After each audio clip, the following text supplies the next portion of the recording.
Hi, welcome to Edubles learning.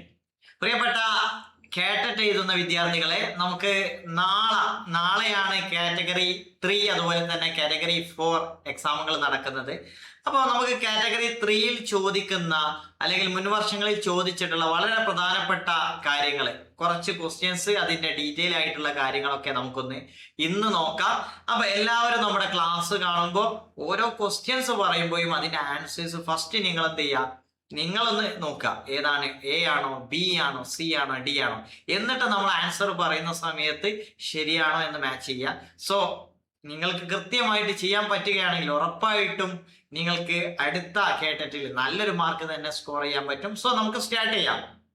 ഫസ്റ്റത്തെ question നോക്കൂ. Select the correct statement related to spiral curriculum.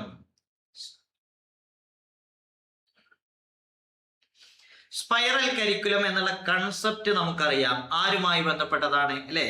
ജെറോമസ് ബ്രൂണറുമായി ബന്ധപ്പെട്ടതാണ്. ബ്രൂണറുടെ spiral curriculum എന്ന കൺസെപ്റ്റിനെ കുറിച്ച് 4 statement തന്നിട്ടുണ്ട്. റെപ്രസെന്റിങ് ഇൻഫർമേഷൻ ത്രൂ ആക്ഷൻസ്, ആക്ഷൻസിലൂടെ ഇൻഫർമേഷനെ റെപ്രസെന്റ് ചെയ്യാം. അതാണോ സ്പൈറൽ കരിക്കുലം എന്ന് പറഞ്ഞാൽ? അല്ലെ repeating the same content again and again, വീണ്ടും സെയിം കണ്ടന്റ് റിപ്പീറ്റ് ചെയ്യുക, റിപ്പീറ്റേഷൻ ആണ്, ആവർത്തനമാണോ? അതല്ലെങ്കിൽ provide topics at in an increasing level of complexity, ഓരോ ടോപ്പിക്കിന്റെയും കോംപ്ലക്സിറ്റി വർദ്ധിക്കുന്ന രീതി, ഇൻക്രീസ് ചെയ്ത രീതിയിൽ എന്ത് ചെയ്യുക, കുട്ടികൾക്ക് പ്രൊവൈഡ് ചെയ്യാം. Provide complex topic initially then simplify, ആദ്യം കോംപ്ലക്സ് ആയ ടോപ്പിക് കൊടുക്കുക, പിന്നെ അതിനെ സിംപ്ലിഫൈ ചെയ്യുക. നമുക്കറിയാം സ്പൈറൽ കരിക്കുലം എന്ന് പറഞ്ഞാൽ സിമ്പിൾ ആയ കാര്യത്തിൽ നിന്ന് അതിന്റെ ഡെപ്ത് കൂടി കൂടി കൂടി വരുന്നതല്ലേ? ഒരു വെറും ആവർത്തനത്തിനപ്പുറം അതിന്റെ ലെവൽ ഇൻക്രീസ് ചെയ്ത് വരുന്നതാണ്. So option C is the correct. Provide topics an increasing level of complexity, അതിന്റെ കോംപ്ലക്സിറ്റി ഇങ്ങനെ കൂടിക്കൊണ്ടിരിക്കില്ല. ഇതാണല്ലോ നമ്മള് സ്പൈറൽ കരിക്കുലം നമ്മുടെ വിദ്യാഭ്യാസ ചട്ടക്കൂടിൽ നമ്മൾ എന്ത് ചെയ്തിട്ടുണ്ട്, സ്വീകരിച്ചൊരു കാര്യമാണ്. അതിന്റെ ഡെപ്ത് കൂടി വെറും ഒരു ആവർത്തനത്തിനപ്പുറം അത് എന്ത് ചെയ്യുന്നു. അപ്പൊ നമുക്കറിയാം അതിന്റെ ബ്രൂണറുടെ ചില പ്രധാനപ്പെട്ട കൺസെപ്റ്റ് ആണ് നമുക്കറിയാം. റീഇൻഫോഴ്സ്മെന്റ്, അദ്ദേഹം പറയുന്ന എൻകറേജസ് റിട്ടൻഷൻ ഓഫ് നോളജ്. അദ്ദേഹം പറയുന്നത് എന്താണ്? നോളജിന്റെ റിട്ടൻഷൻ, അത് എൻകറേജ് ചെയ്യാൻ സഹായിക്കുന്നതാണ് റീഇൻഫോഴ്സ്മെന്റ്. അതുപോലെ തന്നെ സിമ്പിൾ ടു കോംപ്ലക്സ്, ഇതിന്റെ ഭാഗമായിട്ടാണ് എന്ത്, സിമ്പിൾ ടു കോംപ്ലക്സ്, അതിന്റെ ഒരു കൺസെപ്റ്റ് ആണത്. എന്ത്, ഈ സ്പൈറൽ കരിക്കുലത്തിന്റെ ഭാഗമായി അത് സിമ്പിൾ ആയ കാര്യത്തിൽ നിന്ന് കോംപ്ലക്സിൽ, അതാണ് ക്വസ്റ്റ്യനിൽ ചോദിച്ചിട്ടുള്ളത്. Topics are introduced in a controlled way to enable better understanding. മൂന്നാമത് integration with other parts of the curriculum, അതിനെ എന്ത് ചെയ്യുന്നു, കരിക്കുലത്തിന്റെ മറ്റുള്ള വശങ്ങളുമായിട്ട് ഇന്റഗ്രേറ്റ് ചെയ്യുന്നു അല്ലേ? കണ്ടോ? പിന്നെ ലോജിക്കൽ സീക്വൻസ്, അതിനെ നമ്മൾ ഒരു ലോജിക്കൽ സീക്വൻസിലാണ് ഇത് ചെയ്യുന്നത്. അതായത് attention is paid to the sequence of topics at the curriculum design stage. നമ്മൾ ഓരോ ലെവലിലും അതിനൊരു ലോജിക്കൽ ലെവൽ രീതിയിലാണ് അതിനെ സീക്വൻസ് ചെയ്യുന്നത്, അതിന്റെ ഓർഡർ. ഹയർ ലെവൽ ഒബ്ജക്റ്റീവ്സ് ആണ് അതിന്റെ ലക്ഷ്യം. നമുക്കറിയാം increasing complexity encourage students to move beyond recall to the application of knowledge. വെറുതെ അത് ഓർമ്മിച്ച് പഠിക്കുക, ഒരു റോട്ട് ലേണിങ്ങിനപ്പുറം അതിന്റെ ആപ്ലിക്കേഷൻ ലെവലിലേക്ക് കുട്ടിക്ക് പോകാൻ സാധിക്കുന്നു എന്നുള്ളതാണ്. ഇതൊക്കെ സ്പൈറൽ കരിക്കുലത്തിന്റെ മെച്ചങ്ങളാണ്, അതിന്റെ ഗുണങ്ങളാണ്. Next question. How many focus areas are in KCF 2023? 2003 KCFന്റെ എന്താ പറയാ, അതിൽ എത്രത്തോളം ഫോക്കസ് ഏരിയകളാണ് ഉണ്ടായിരുന്നത്? എത്രയാണ്? 26ഓളം ഫോക്കസ് ഏരിയകളാണ് അതിലുണ്ടായിരുന്നത്. എത്രയാണ്? 26ഓളം ഫോക്കസ് ഏരിയകൾ അല്ലെ? അപ്പൊ KCF നന്നായിട്ട് ശ്രദ്ധിക്കുക കേട്ടോ. അടുത്ത question. Adolescence is a period of stress and storm and stress. ആരാണ് ഇത് പറഞ്ഞത്? വളരെ ഫേമസ് ആയിട്ടുള്ള ഒരു വേർഡാണ്. Adolescence is the period of storm and stress, stress and storm എന്ന് പറയാം. അപ്പൊ രണ്ടും കറക്റ്റ് ആണ്. അപ്പൊ ഇത് എന്താണ് സൂചിപ്പിക്കുന്നത് എന്നാണ്? ഇമോഷണൽ ഡിറ്റാച്ച്മെന്റ് ആണോ അല്ലെ? ഇമോഷണലായിട്ട് ഡിറ്റാച്ച് ചെയ്ത് പോവുക. അറ്റാച്ച്മെന്റിന്റെ നേരെ ഓപ്പോസിറ്റ് ആണ് എന്ത്? ഡിറ്റാച്ച്മെന്റ്. അതുപോലെ കൊഗ്നിറ്റീവ് ഡെവലപ്മെന്റ് എന്നതാണോ? കൊഗ്നിറ്റീവ് ആയിട്ടുള്ള ഡെവലപ്മെന്റ് ഉണ്ടാവുന്നതാണോ? ചാലഞ്ചസ് ആൻഡ് ടർമോയിൽ അല്ലെ? എന്തിന്റെ? അഡോളസന്റ് എന്നുള്ളത് ചാലഞ്ചസ് ആൻഡ് ടർമോയിലിന്റെ പീരീഡ് ആണോ, വെല്ലുവിളികളുടെയും അതുപോലെ തന്നെ പ്രക്ഷുബ്ധതയുടെയും ഇമോഷണൽ ഡെവലപ്മെന്റ് ആണോ ഉദ്ദേശിക്കുന്നത്? നമുക്കറിയാം ഇത് പെട്ടെന്ന് തന്നെ കിട്ടും. അതെന്താണ്? ചാലഞ്ചസ് ആൻഡ് ടർമോയിൽ എന്നുള്ളതാണ്. അതൊരു എന്താ പറയാ, വെല്ലുവിളികളുടെയും അതുപോലെ തന്നെ പ്രക്ഷുബ്ധതയുടെയൊക്കെ ഒരു സമയമാണ്. ഇത് സ്റ്റാൻലി ഹാൾ ആണ് പറഞ്ഞിട്ടത്. ആരാ പറഞ്ഞത്?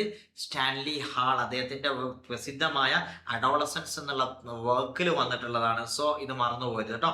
അടുത്ത question, name the legal concept which hold the juvenile offenders, അല്ലെ, കുട്ടികൾ എന്തെങ്കിലും ഒഫൻഡ് ഒക്കെ ചെയ്താൽ should be treated differently from adult offenders. പ്രായപൂർത്തി എത്തിയ ആളുകൾ ഒഫൻഡ് ചെയ്യുന്നതെന്ന് അതുപോലെയല്ല കുട്ടികളായ ആളുകൾ ഒഫൻഡ് ചെയ്യുമ്പോൾ അവരെ ട്രീറ്റ് ചെയ്യേണ്ടത് എന്നുള്ള ഒരു കൺസെപ്റ്റ്, ആ ലീഗൽ കൺസെപ്റ്റ്, അല്ലേ, എന്തുകൊണ്ട് അവരുടെ ഏജ് ആൻഡ് ഡെവലപ്മെന്റൽ സ്റ്റേജ് ഒക്കെ പരിഗണിച്ചുകൊണ്ട് അങ്ങനെയാണ് പരിഗണിക്കാൻ പറ്റൂ എന്ന് പറയുന്ന ലീഗൽ കൺസെപ്റ്റ് എന്താണ്?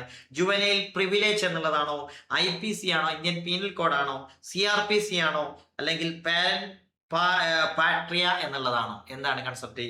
ഇത് പാരന്റ് പാട്രിയ എന്നുള്ള കൺസെപ്റ്റ് ആണ്. ക്ലിയർ അല്ലേ? അതായത് നമ്മൾ കുട്ടികളായിട്ടുള്ള ഒഫൻഡേഴ്സിനെ നമ്മൾ എന്ത് ചെയ്യരുത്, പ്രായപൂർത്തി എത്തിയ ഒഫൻഡേഴ്സിനെ പോലെ ട്രീറ്റ് ചെയ്യില്ല. അതുകൊണ്ടാണ് അവർ സാധാരണ നമ്മൾ ആ ജയിലിൽ അല്ലെ, ജയിലിൽ അടക്കുന്നതിന് പകരം ജുവനൈൽ ആയിട്ടുള്ള അവർക്ക് വേണ്ടിയിട്ടുള്ള എന്താ പറയുക സ്ഥലങ്ങളിലേക്ക് കൊണ്ടുപോകുന്നത്. So next question, select the term that describe the process through which, അല്ലെ, എന്താണ് ഇവിടെ ഒരു പ്രോസസ്സിനെ കുറിച്ചാണ് നമ്മൾ പറയേണ്ടത്. through which adolescents develop a sense of identity. ഈ പ്രോസസ്സിലൂടെയാണ് അഡോളസെന്റ് ആയ ആളുകൾ, കൗമാരപ്രായക്കാർ, അവരുടെ ഐഡന്റിറ്റി എന്നുള്ള ഒരു സെൻസിനെ അവർ ഡെവലപ്പ് ചെയ്തു വരുന്നത്. എങ്ങനെ? By exploring various roles and possibilities. സമൂഹത്തിലും ചുറ്റുപാടും ഒക്കെ വ്യത്യസ്ത അവരുടെ റോളുകൾ അതുപോലെ സാധ്യതകളൊക്കെ അവർ എക്സ്പ്ലോർ ചെയ്തുകൊണ്ട് അവരുടെ ഐഡന്റിറ്റി അവർ മനസ്സിലാക്കാൻ ശ്രമിക്കുന്ന ആ പ്രോസസ്സിനെ പറയുന്ന പേര് identity moratorium, identity diffusion, identity foreclosure, identity crisis എന്നാണ് പറയുന്നത്. അത് ഐഡന്റിറ്റി മൊറട്ടോറിയം എന്നുള്ളതാണ്. ഓക്കെ, അതുപോലെ തന്നെ നമ്മൾ എപ്പോഴും പറയുന്നതാണ് ഐഡന്റിറ്റി ക്രൈസിസ്, അല്ലെ, ഐഡന്റിറ്റി ക്രൈസിസ് എന്നുള്ളത്. കുട്ടികൾക്ക് അവരുടെ ആ റോൾസ് കറക്റ്റ് തിരിച്ചറിയാൻ പറ്റാത്ത സമയത്താണ് കുട്ടികൾ എന്തുണ്ടാവുന്നത്? ഐഡന്റിറ്റി ക്രൈസിസ് ഉണ്ടാവുന്നത്. Next, select the term used to describe the process that individual use to manage and adapt to challenges and stresses in life. അതായത് ഇവിടെ select the term used to describe, ഇവിടെയും ഒരു പ്രോസസ്സാണ്. എന്താണ്? ഇൻഡിവിജ്വൽ യൂസ് ടു മാനേജ്, അല്ലെ, ഓരോ വ്യക്തികളും അവരെന്ത് ചെയ്യുന്നു? Manage and adapt to challenges, ഓരോ വെല്ലുവിളികളെയും അതുപോലെ തന്നെ അവർക്ക് ഉണ്ടാവുന്ന സ്ട്രെസ്സുകൾ ലൈഫിൽ ഉണ്ടാവുന്ന സ്ട്രെസ്സുകളെയും അഡാപ്റ്റ് ചെയ്യാനും അതിനെ നേരിടാനും അതിനെ മാനേജ് ചെയ്യാനും കുട്ടികൾ ശ്രമിക്കുന്ന പ്രോസസ്സിന് പറയുന്ന പേര് പ്രൊജക്ഷൻ എന്നാണോ, റിഗ്രഷൻ ആണോ, കോപ്പിംഗ് മെക്കാനിസം ആണോ, അവോയ്ഡൻസ് മെക്കാനിസം ആണോ? എന്താണത്? അത് കോപ്പിംഗ് മെക്കാനിസം. എന്താണ് കോപ്പിംഗ് മെക്കാനിസം അല്ലേ എന്നാണ് പറയാം. പിന്നെ പ്രൊജക്ഷൻ അതുപോലെ തന്നെ റിഗ്രഷൻ ഒക്കെ എന്തുമായി ബന്ധപ്പെട്ടതാണ്? ഡിഫൻസ് മെക്കാനിസവുമായി ബന്ധപ്പെട്ട കൺസെപ്റ്റുകളാണ്, അല്ലെ. ഒരാൾക്ക് പ്രൊജക്ഷൻ എന്ന് പറഞ്ഞാൽ എന്താണ്? ഒരാൾക്ക് എന്തെങ്കിലും ഒരു സമൂഹത്തിന് താല്പര്യമില്ലാത്ത അല്ലെങ്കിൽ സോഷ്യലി അക്സെപ്റ്റബിൾ അല്ലാത്ത എന്തെങ്കിലുമൊക്കെ കാര്യങ്ങൾ ചെയ്തിട്ടുണ്ടാവും, പരീക്ഷയിൽ തോറ്റിട്ടുണ്ടാവും. ആ സമയത്ത് ഈ കാര്യങ്ങൾ മറ്റൊരാളുടെ മേൽ അടിച്ചേൽപ്പിക്കുക, പ്രൊജക്റ്റ് ചെയ്യുന്നതിനാണ് നമ്മൾ പ്രൊജക്ഷൻ എന്ന് പറയുന്നത്. ക്ലിയർ അല്ലേ? ക്ലിയർ ആയോ? ഇത് വളരെ പ്രധാനമായിട്ട് ശ്രദ്ധിക്കേണ്ട ഡിഫൻസ് മെക്കാനിസമാണ്. Next, select the term used by Jerome S. Bruner to describe the process of transforming information into mental representation. നമ്മൾ നേരത്തെ ബ്രൂണറിന്റെ കൺസെപ്റ്റ് ചോദിച്ചു, അതുപോലെ തന്നെ ഇവിടെ transforming information into mental representation. ഓരോ നമ്മുടെ ഇൻഫർമേഷനെ ഒരു മെന്റൽ റെപ്രസെന്റേഷനിലേക്ക് ട്രാൻസ്ഫോം ചെയ്യുന്ന പ്രോസസ്സിന് പറയുന്ന പേരെന്താണ്? Scaffolding, encoding, discovery learning, spiral behaviour ആണ്. സ്പൈറലിംഗ് എന്ന് മതി കേട്ടോ, സ്പൈറലിംഗ്. ഓക്കെ, അപ്പൊ എന്താണ് ഇതിന് പറയുന്ന പേര്? എന്താണ് പറയുന്നത്? എൻകോഡിങ്. എന്താണ് പറയുന്നത്? എൻകോഡിങ് എന്നുള്ളതാണ്. ഇപ്പൊ നമുക്കറിയാം ഇവിടെ എൻകോഡിങ് ഏതൊക്കെ പല സ്റ്റേജുകൾ, ഓരോ സ്റ്റേജിൽ ഡിഫറെന്റ് ആണ്. നമുക്കറിയാം അദ്ദേഹത്തിന്റെ കൺസെപ്റ്റ് പ്രകാരം ഒന്ന് എനാക്റ്റീവ് സ്റ്റേജ് ആണ്, എനാക്റ്റീവ് സ്റ്റേജ്, അല്ലെ. ആക്ഷനിലൂടെ, പ്രവർത്തന ഘട്ടം എന്ന് പറയും. രണ്ടാമത്തെ ഐക്കോണിക്, പ്രവർത്തനങ്ങൾക്കപ്പുറം സിമ്പിളുകൾ യൂസ് ചെയ്യുന്ന സിമ്പിൾസ് അല്ലെ, ഐക്കോണിക് സിമ്പിൾസ് എന്ന് പറയാൻ ഐക്കണുകൾ യൂസ് ചെയ്യാം. അവസാനമാണ് എന്ത്, സിംബോളിക് എന്ന് പറയുന്ന ഘട്ടം. സിംബോളിക് എന്നുള്ള ഐക്കണുകൾ എന്ന് പറയുന്ന ഇമേജസുകളായിട്ട് നമ്മൾ സങ്കല്പിക്കുന്ന ഘട്ടം. അവസാനം സിംബോളിക് ഘട്ടമാണ് അല്ലെ, ഭാഷാ വികാസത്തിന്റെ ഒക്കെ ഒരു ഘട്ടമാണ് സിംബോളിക് സ്റ്റേജസ് എന്ന് പറയുന്നത്. സോ ഈ 3 ഘട്ടങ്ങളിലൂടെയാണ് അദ്ദേഹത്തിന്റെ അല്ലെ കോഗ്നിറ്റീവ് ഡെവലപ്മെന്റ് നടക്കുന്നത് എന്നാണ് ആര് പറയുന്നത്, ബ്രൂണർ പറയുന്നത്. അടുത്ത question, teacher A reflective practitioner എന്ന് പറഞ്ഞാൽ, ടീച്ചർ ഒരു റിഫ്ലക്റ്റീവ് പ്രാക്ടീഷണർ എന്ന് പറഞ്ഞ സ്റ്റേറ്റ്മെന്റിന്റെ മീനിങ് എന്താണ്? A teacher who critically examine his or herself and improves teaching. തന്നെ സ്വയം ക്രിട്ടിക്കലി ഇവാലുവേറ്റ് ചെയ്യുന്നു, അത് എക്സാമിൻ ചെയ്യുന്നു, എന്നിട്ട് സ്വയം ഇംപ്രൂവ് ചെയ്യുന്നു എന്നുള്ളതാണോ? A teacher who cares his or her children, ഒരു ടീച്ചർ തന്റെ കുട്ടികളെ കെയർ ചെയ്യുന്നു എന്നുള്ളതാണോ? A teacher who critically evaluate students and make comment, കുട്ടികളെ ഇവാലുവേറ്റ് ചെയ്യുന്നു, ക്രിട്ടിക്കലി ഇവാലുവേറ്റ് ചെയ്യുന്നു, എന്നിട്ട് കമന്റ് കൊടുക്കുന്നു.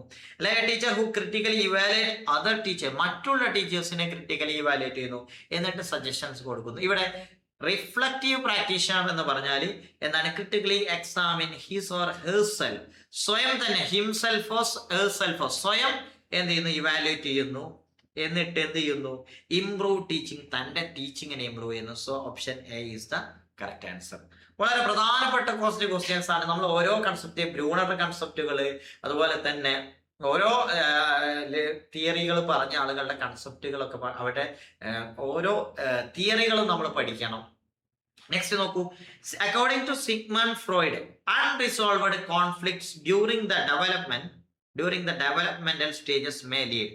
അതായത് നമ്മൾ ഓരോ കോൺഫ്ലിക്റ്റുകൾ ഉണ്ടാകുമ്പോൾ അത് റിസോൾവ് ചെയ്യാതെ ഇരിക്കുമ്പോൾ, ഡെവലപ്മെന്റ് സ്റ്റേജ് ഓരോ കോൺഫ്ലിക്റ്റ് വരുമ്പോൾ അതിന്റെ റിസോൾവ് ചെയ്യാതിരിക്കും, അത് എന്തായി മാറും, എന്തിലേക്ക് നയിക്കും?